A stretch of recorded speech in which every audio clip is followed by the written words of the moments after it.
Welcome to Audiobook 365 Stories. The girl was very pretty and charming. Sometimes, pretty girls like her are born into poor families by accident. She had no money, no hope, and no way for a rich and important man to notice her, understand her, love her, or marry her. So, she married a little clerk who worked at the Ministry of Education. She dressed simply because she couldn't afford nice clothes.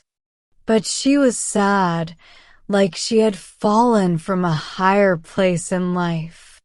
For women, there is no real rank or class because beauty, grace, and charm are more important than family or birth. A clever mind and a natural sense of style are what make women special, and sometimes poor women become equal to the richest ladies. Mathilde was always unhappy. She felt she was born to enjoy fancy things and a rich life.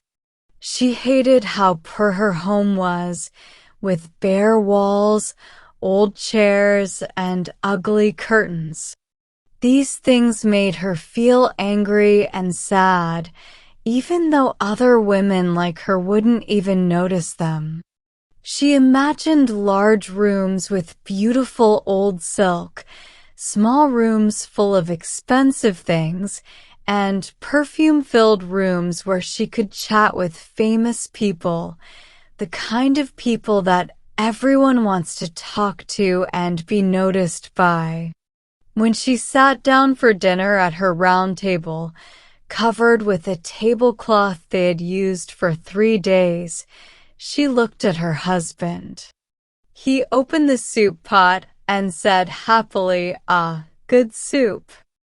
I don't know anything better than that." But she thought of tasty food served on beautiful plates and quiet words of admiration whispered while eating the pink meat of a trout or the wings of a quail. She had no fancy dresses, no jewelry, nothing. And she loved only those things. She felt like she was made for that life. She wanted so much to be liked, to be envied, to be beautiful, and to be wanted. She had a friend, a rich woman she went to school with, but Mathilde didn't visit her anymore because she felt so sad when she came back home. One evening, her husband came home happily, holding a large envelope in his hand. "Here," he said, "this is for you."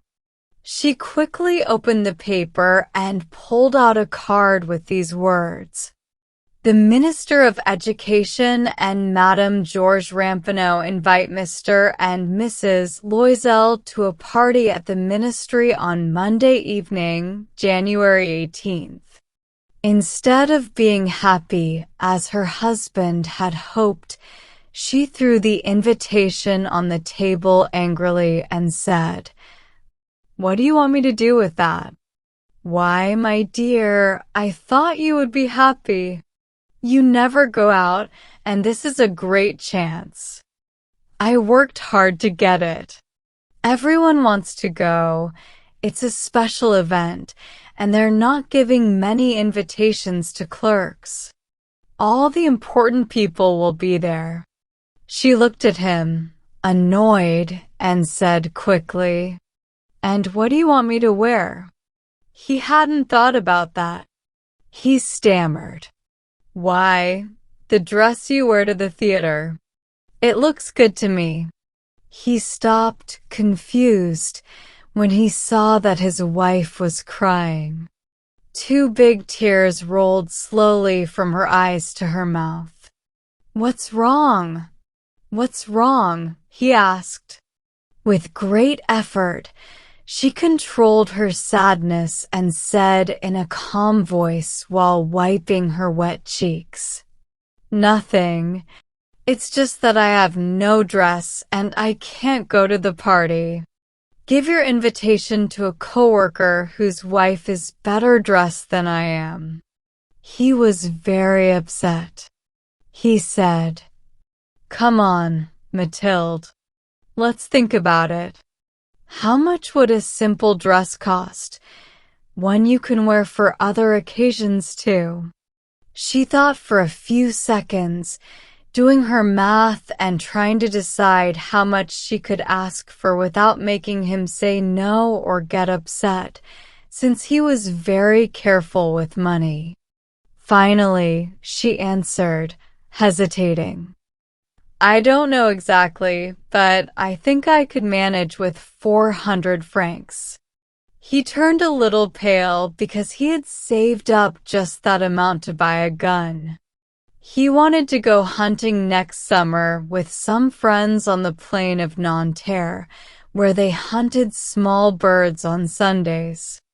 But he said, "All right, I will give you the 400 francs. Try to buy a nice dress."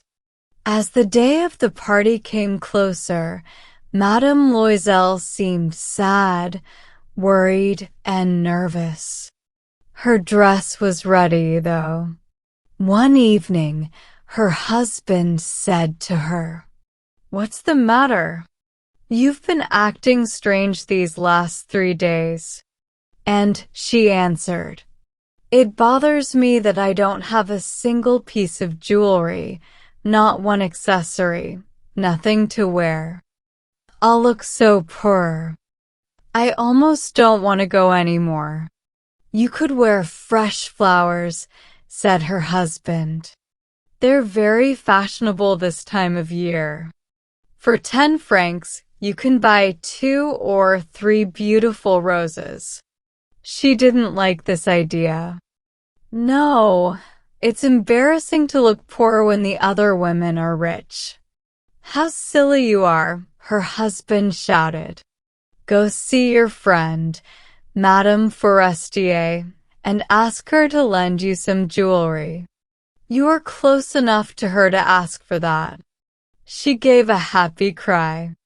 "That's right. I never thought of it." The next day, she went to her friend and told her about her problem. Madame Forestier went to a wardrobe with a mirror, took out a big jewelry box, brought it back, opened it, and said to Madame Loisel, "Choose, my dear."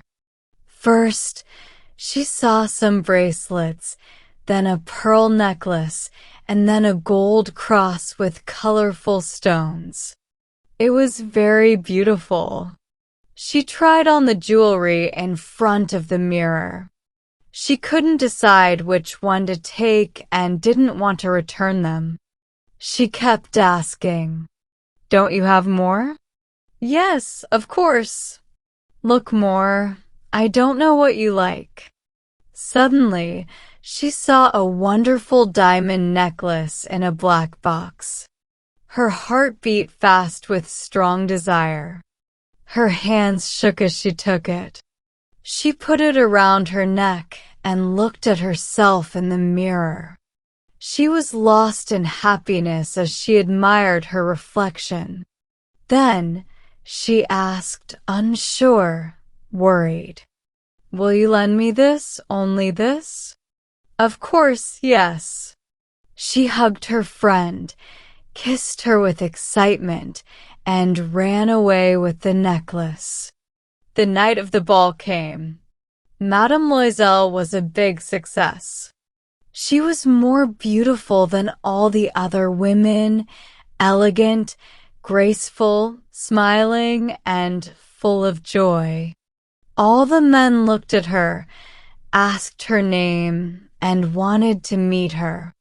Even the important people from the government wanted to dance with her. The minister himself noticed her. She danced with great joy and passion, feeling so happy. She forgot everything in the moment, feeling proud of her beauty and her success. She was surrounded by admiration and attention, and it made her feel wonderful. She left the ball at about 4 o'clock in the morning. Her husband had been sleeping since midnight in a small room with 3 other men whose wives were still enjoying the party. He put the coat he brought for her around her shoulders. It was a simple, everyday coat, and she felt embarrassed because it didn't match her beautiful ball dress. She wanted to leave quickly, so no one would see her while the other women were putting on their expensive fur coats. Her husband stopped her and said, "Wait, you'll get cold outside. I'll call a cab." But she didn't listen and quickly went down the stairs. When they reached the street, they couldn't find a cab. They started looking for one, shouting after the carriages they saw far away. They walked toward the river Seine, feeling cold and desperate. Finally, they found one of those old night cabs, which only come out after dark because they look so shabby. The cab took them to their home on Rue des Martyrs, and they walked sadly up the stairs to their apartment. It was all over for her. Her husband, meanwhile, was thinking about the fact that he had to be at work at the ministry at 10 o'clock that morning. She took off her coat in front of the mirror to look at herself one more time. But suddenly, she cried out. The necklace was no longer around her neck. "What's wrong?" her husband asked, already half undressed. She turned to him in panic. I've lost Madame Forestier's necklace," she cried. He stood up, confused. "What? How? That's impossible."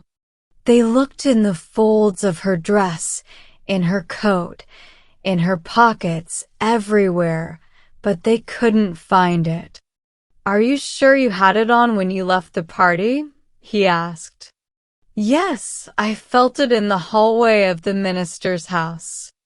But if you lost it in the street, we would have heard it fall. It must be in the cab." "Yes, maybe." "Did you get the cab's number?" "No." "Did you see it?" "No."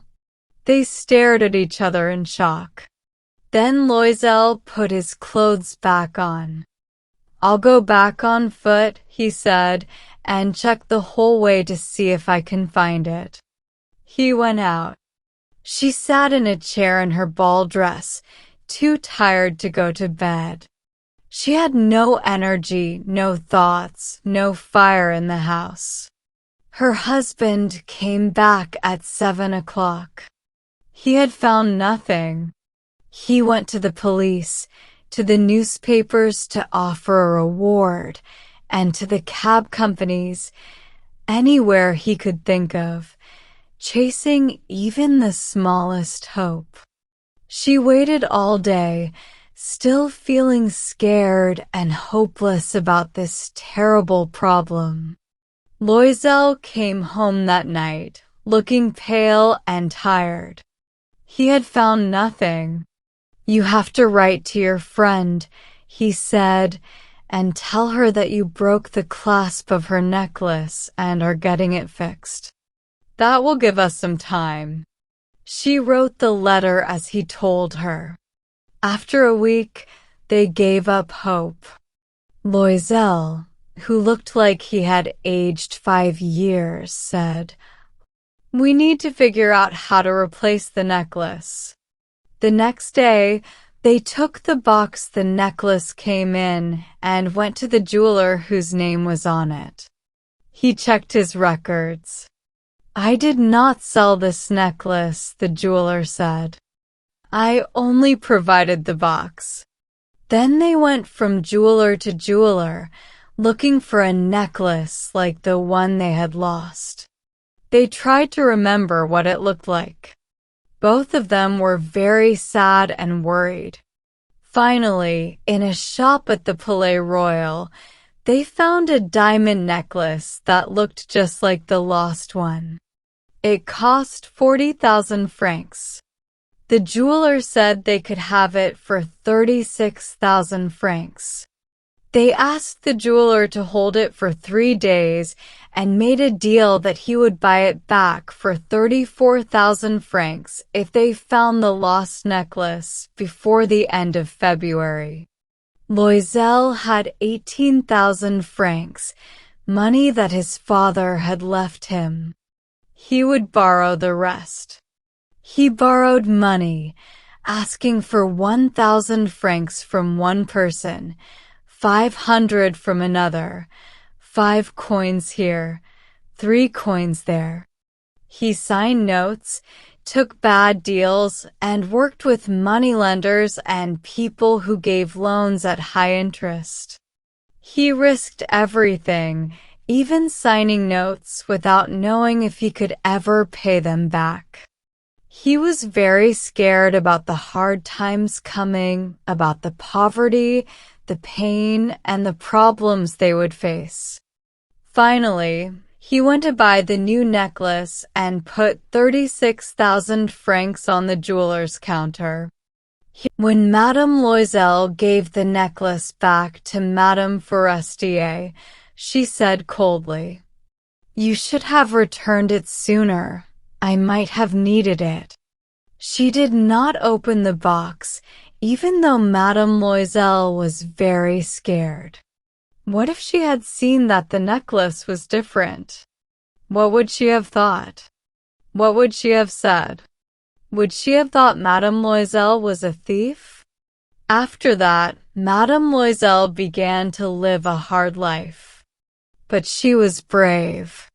She knew they had to pay the terrible debt. She was determined to pay it.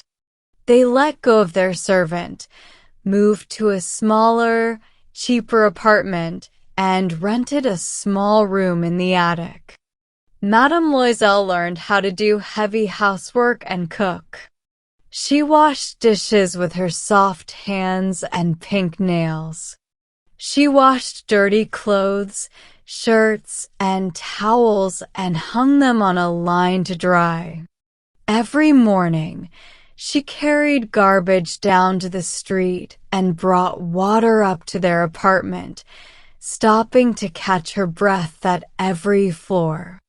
She dressed like a poor woman and went to the market with a basket on her arm, buying fruit, vegetables, and meat. She bargained for every coin, even though some people were rude to her. Every month, they had to pay off some loans and delay others, asking for more time.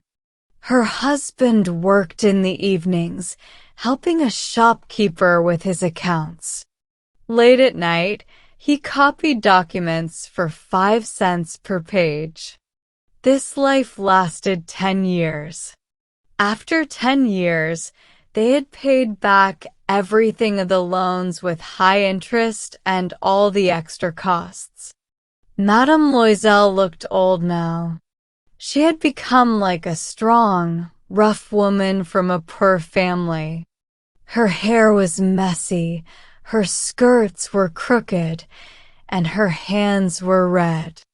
She spoke loudly as she washed the floor with lots of water. But sometimes, when her husband was at work, she sat near the window and thought about that happy evening long ago, the night of the ball, when she was beautiful and admired by everyone. She wondered, what would have happened if she had not lost the necklace? Who knows? Life is strange and changes so quickly. Something small can make or break us. One Sunday, after working hard all week, she went for a walk in the Champs-Élysées to relax. Suddenly, she saw a woman walking with a child. It was Madame Forestier, still young, still beautiful, still charming. Madame Loisel felt emotional. Should she talk to her? Yes, she would. Now that the debt was paid, she would tell her everything. Why not? She walked up to her. "Hello, Jean," she said. Madame Forestier was surprised to be spoken to so casually by a woman who looked so plain. She didn't recognize her at all and said, "But, madam, I don't know. You must be mistaken." "No, I am Mathilde Loisel." Her friend cried out, "Oh, my poor Mathilde. How you have changed." "Yes, I have had a hard life since I last saw you. We were very poor, and it was all because of you." "Because of me? How? Do you remember the diamond necklace you lent me to wear to the ball?" "Yes, I remember." "So, well, I lost it." "What do you mean?" "You gave it back to me." "I gave you back a necklace that was exactly like it. It took us 10 years to pay for it. You can imagine how hard it was for us with no money. But now it is done, and I am happy." Madame Forestier had stopped walking. "You bought a diamond necklace to replace mine?" "Yes. You never noticed it. They looked so much alike." Madame Loisel smiled, proud but also a little shy. Madame Forestier took her hands, very moved. "Oh, my poor Mathilde. My necklace was fake. It was worth only 500 francs at most.